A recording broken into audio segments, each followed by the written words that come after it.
Ada lucu sikit. So dia banyak buat lawak. Dia jenis yang macam ramah, happy go lucky macam itulah. እስከ ዛሬ በዓለማችን ላይ ከተሰሙ እብደት ከሚመስሉ የግድያ ዜናዎች አንዱ ነው። But one thing is clear, this is one of the most bizarre murder plots in decades. በጠራራ ፀሐይ ሕዝብ በተሰበሰበበት አየር ማረፊያ በፕራንክ ስም የተፈጸመው ታላቁ ግድያ So kita orang tak percaya dia membunuh. ሕይወታቸውን ለመቀየርና የዩቲዩብ ኮከብ ለመሆን ህልም የነበራቸው ወጣቶችም ሳያስቡት የገሃነም ትኬቱን ቆርጠዋል።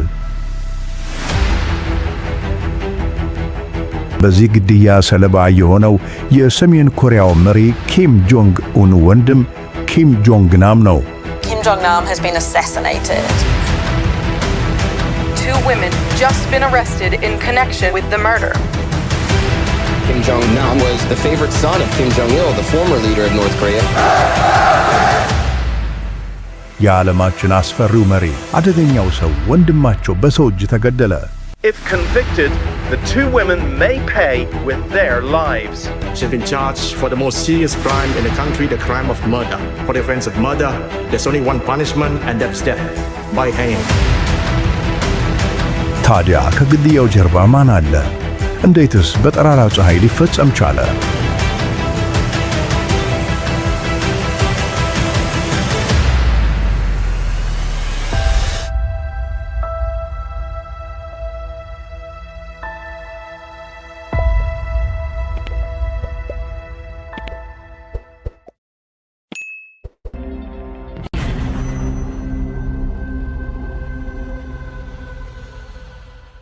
ሲቲ ከኢንዶኔዥያ፣ ዶአን ከቪየትናም ሁለት ሕይወታቸው አስቸጋሪ የሆነባቸው ሴቶች ነበሩ። እነዚህም ሴቶች ለራሳቸውና ለቤተሰቦቻቸው የተሻለ ሕይወት ሥራ ማፈላለግ ላይ ተጠምደዋል። ከዕለታት በአንዱ ቀን ምኞታቸውን እውን የሚያደርግ የተሻለ ሕይወትን ማግኘት የሚያስችላቸው ሕይወት ቀያሪ ዕድል አገኙ። ያኔ ነበር ጄምስ እና ሚስተር ዋይ የተባሉ ሁለት ሰዎችን በባር ውስጥ የተዋወቁት። እነዚህም ሰዎች በዩቲዩብ በሚተላለፍ ተከታታይ ፕራንክ ኮከብ መሆን የሚችሉበትን የሥራ ዕድል አቀረቡላቸው። በእያንዳንዱ የፕራንክ ሥራም ከ100 እስከ $200 ተከፋይ እንደሚሆኑ ተነገራቸው። በቀረበላቸው የሥራ ዕድልም በመደሰት ሕልማቸውን እውን ለማድረግ ተነሱ። ለመጀመሪያ ጊዜ ጄምስን ሳገኘው ጥሩና ተጫዋች ሰው እንደሆነ አስቤ ነበር። ፊልም ስራ ላይ መሳተፍ ፈልግ እንደሆነ ጠየቀኝ። ምን አይነት ፊልም ብዬ ስጠይቀውም ፕራንክ ያለበት ኮሜዲ አለኝ። ታዲያ እኔም ለምን አይሆንም ብዬ ሐሳቡን ተቀበልኩት።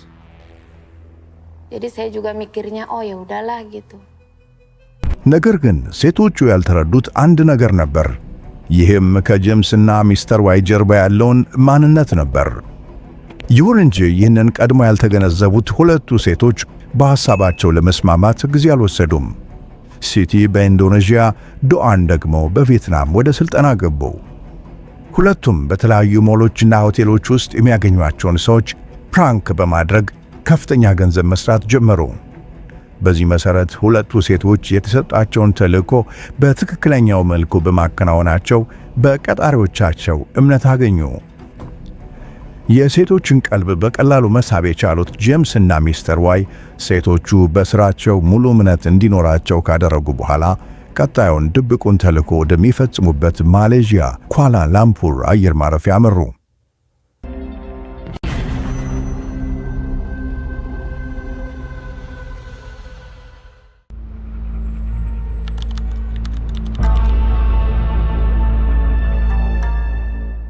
የካቲት 13 2017 በማሌዥያው አየር ማረፊያ ታላቁ የፕራንክ ቀን ደረሰ። በተለያዩ ሀገራት ተመሳሳይ ተልዕኮን የተቀበሉት የማይተዋወቁት ሲትና ዶአን ለመጀመሪያ ጊዜ በማሌዥያው አየር ማረፊያ ተገናኙ። በአየር ማረፊያውም ሚስተር ቻንግ የተባለውን የዩቲዩብ ፕሮዳክሽን ባለሙያ ያገኙ ሲሆን ከሱም የቀጣዩን ፕራንክ ዝርዝር ተቀበሉ። አየር ማረፊያው ተጨናንቆ ነበር። የአሁኑ ስራ በጥሩ ሁኔታ ከተወጣው አለቃው ተጨማሪ ጉርሻ እንደሚሰጠኝ ነገረኝ።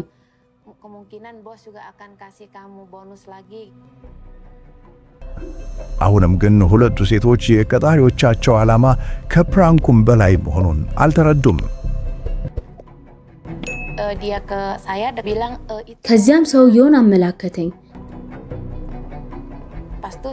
የትኛው ስለው ግራጫ ጃኬት የለበሰው ሰውዬ ነው አለኝ። pakai jaket warna abu-abu katanya gitu kan. Yang mana itu? Oh, yang botak, aku bilang kan.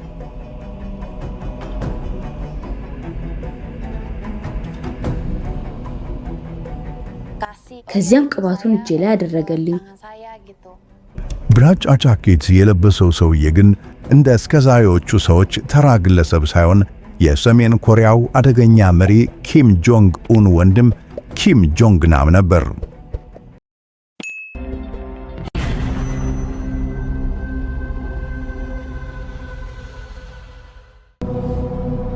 Saya kerap dan sering itu melakukan prank.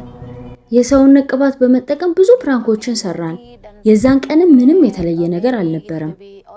Jadi saya rasa ya seperti biasa aja gitu. በዚህ ጊዜ ግን እጃቸው ላይ የተጠቀሙት ፈሳሽ ቅባት ሳይሆን በደቂቃዎች ነፍስን ከስጋ የሚለይ ቪኤክስ የተባለ መርዛማ ኬሚካል ነው። ቀድመው በተለማመዱት መሰረትም ሲቲ ከኋላው ቀረብ ብላ አይኑን ጨፍና ፈሳሹን ስትቀባው ዱአን ደግሞ ወዲያውኑ ቀረብ ብላ ሌላኛውን ኬሚካል የያዘውን ጨርቅ ፊቱ ላይ አሻሸችው። He's approached by this woman at the airport, and as you can see, a second woman there is lunging from behind. She has a cloth and holds it over his face.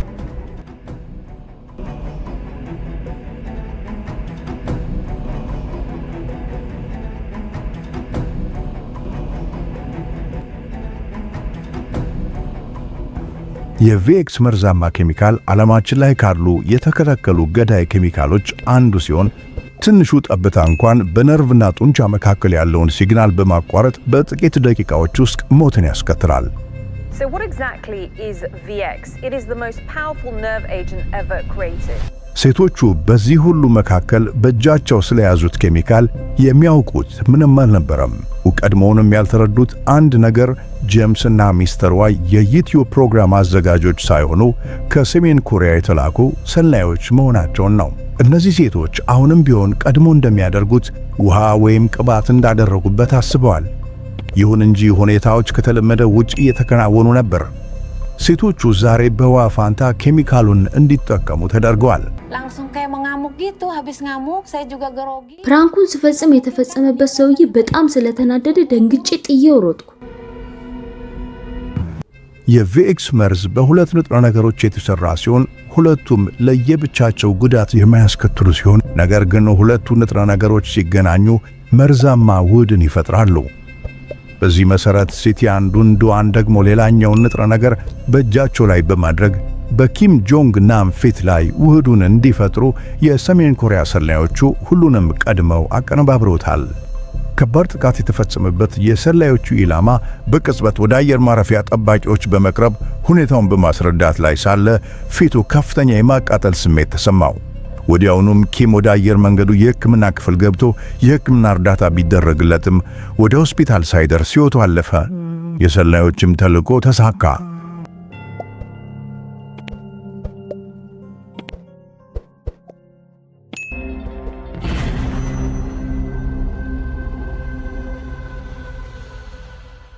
Well, one thing is clear, this is one of the most bizarre murder plots in decades. ሁለቱ ሴቶችም እንደ ከዚህ ቀደሙ ክፍያቸውን ተቀብለው ወደ ቤታቸው ሄዱ። ግን ያ ሥራ እንደተለመደው አልነበረም። ገንዘብ ለመስራት የገቡበት መንገድ ወደ ገሃነም የሚያመራውን አቅጣጫ አስይዟቸዋል። If convicted, the two women may pay with their lives. ከክስተቱ በኋላ ፖሊስ ለምርመራ የሲሲቲቪ ምስሎችን ቅጂ በሚመለከትበት ወቅት የሁለቱን ሴቶች ተንቀሳቃሽ ምስል አገኘ። ከቀናት በኋላም ፖሊስ በቁጥጥር ስር አዋላቸው። Investigators in Malaysia have arrested a suspected female secret agent in this James Bond style hit. ስለፈጸሙት ግድያ ምንም አይነት መረጃ ያልነበራቸው ሲቲና ዱአን በፖሊስ ቁጥጥር ስር ሲውሉ የፕራንኩ አንድ አካል ነው ብለው አምነው ነበር። One of the suspects, an Indonesian woman, told police she thought she was taking part in a harmless prank as part of a reality TV show. ነገር ግን ይህ ፕራንክ ሳይሆን ከፍተኛ የነፍስ ማጥፋት ወንጀል መሆኑን ተረዱ። polisi juga nanya-nanya apa yang kamu lakukan di ፖሊስ በአየር ማረፊያው ምን እያደረኩ እንደነበር ጠየቀኝ። ምን ነው ለምን ጠየቀኝ ስለው ብድግ አለና ምን እንደፈጸምሽ ግን ታውቂያለሽ? kamu tahu nggak apa yang kamu lakuin katanya.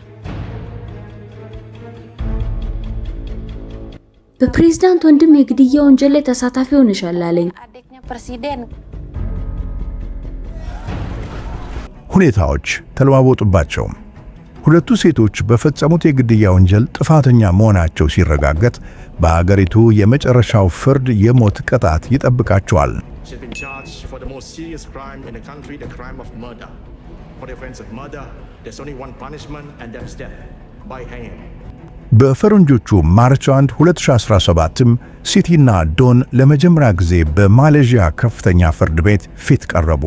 25-year-old Indonesian Siti Asia and 28-year-old Vietnamese Doan Tin Huan appeared publicly in court for the first time since their arrest to hear the charges.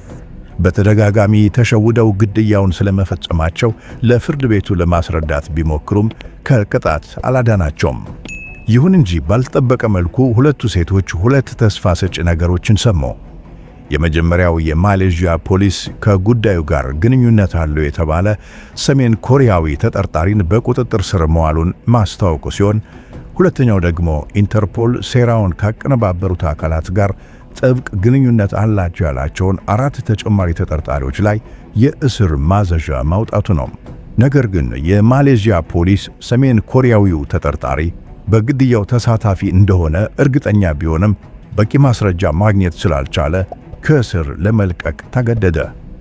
በተመሳሳይም ሌሎቹ የእስር ማዘዣ የወጣባቸው ተጠርጣሪዎች በተለያየ መንገድ ምንም አይነት አሻራን ሳይተው ተሰወሩ። All 4 are suspected intelligence agents with code names like Mr.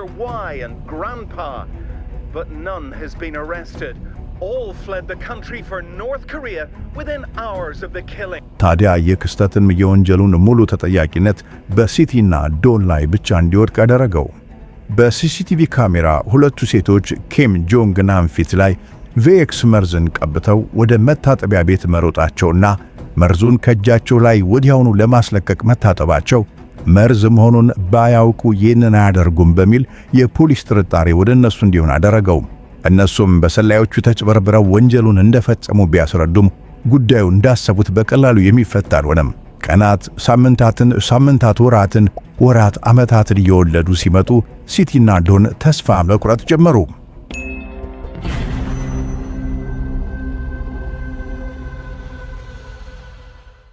በማርች 2019ም አንድ ያልተጠበቀ ክስተት ተፈጠረ። አቃቤ ሕጉ በሲቲ ላይ ያለውን የግድያ ወንጀል ሙሉ ለሙሉ ማንሳቱን አስታወቀ። ይህን ተከትሎም ሲቲ ነፃነቷን አግኝታ ወደ ሀገሯ ኢንዶኔዥያ ስትመለስ ቪየትናማዊቷ ዶን የወንጀሉ ብቸኛ ተጠያቂ ሆነች። አቃቤ ሕጉ ለሲቲ ነፃ መውጣት ማብራሪያ ባይሰጥም፣ ነገር ግን የኢንዶኔዥያ መንግሥት በማሌዥያ መንግሥት ላይ ባሳደረው ተጽዕኖ እንደሆነ በርካታ መረጃዎች አመላክተዋል። ማሌዥያ ከኢንዶኔዥያም ጋር የነበራት ግንኙነት እንዳይበላሽ በሚል ሲቲን ነፃ ወጣ። ነገር ግን ዶን ቪየትናማዊ በመሆኗ የማሌዥያን እርዳታ ማግኘት አልቻለችም። ጠበቆች ውሳኔው ፍትሐዊ አይደለም ብለው በተደጋጋሚ ቅሬታ ቢያቀርቡም አንዳች ለውጥ ማምጣት አልቻሉም።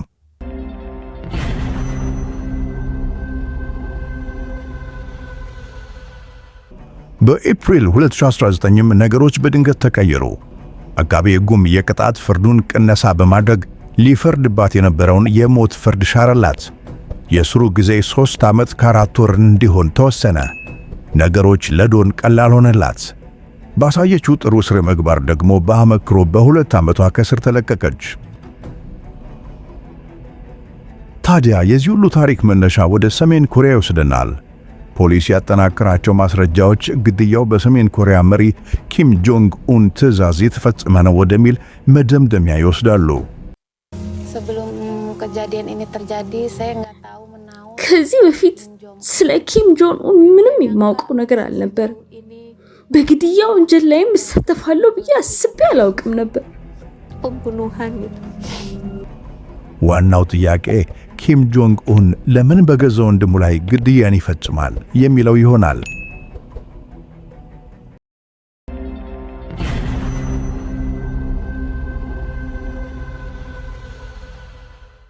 ሟቹ ኪም ጆንግ ናም በሰሜን ኮሪያ ቀጣዩ መሪ ይሆናል ተብሎ የሚጠበቅ የነበረ ቢሆንም ነገር ግን በ30 ዓመት ዕድሜው በጃፓን የሚገኘውን ዲዝኒላንድ ለመጎብኘት ሐሰተኛ ፓስፖርት ተጠቅሞ ጃፓን መግባቱን ተከትሎ የሰሜን ኮሪያን ባህል ጥሰሃል በሚል የወቅቱ የሰሜን ኮሪያ መሪ የነበሩት አባቱ ኪም ጆንግ ኢልን በእጅጉ አስቆጣ።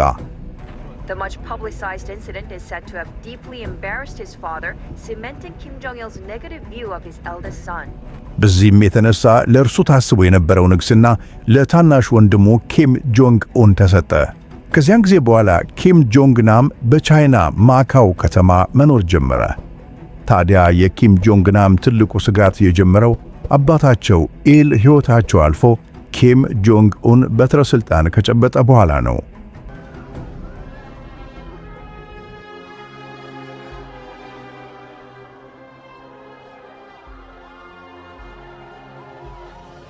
ኪም ጆንግ ናም በተለያዩ ኢንተርቪዎች ላይ ስለ ኪም ጆንግ ኡን ጨቋኝነት፣ አምባገነናዊ አመራር እንደዚሁም ስለ ሀገሩ ሰሜን ኮሪያ መጥፎ ነገሮችን መናገሩ በዓለማችን አደገኛው መሪ ጥርስ ውስጥ እንዲገባ አደረገው። ከሁሉም ክስተቶች በላይ ኪም ጆንግ ኡን በገዛ ወንድሙ ላይ እንዲጨክን ያደረገው ጉዳይ የተለያዩ የሰሜን ኮሪያ ሚስጥራዊ መረጃዎችን ለአሜሪካው CIA መሸጥ መጀመሩን ተከትሎ ነው። እናም የፒዮንግያንጉ አስፈሪ መሪ የወንድሙን አፍ ማዘጋት ብቻ ሳይሆን ከምድረ ገጽ እንዲጠፋ ቆራጥ ትዕዛዝ አስተላለፉ። ነገሮች ሁሉ በሚስጥር መከናወን ጀመሩ።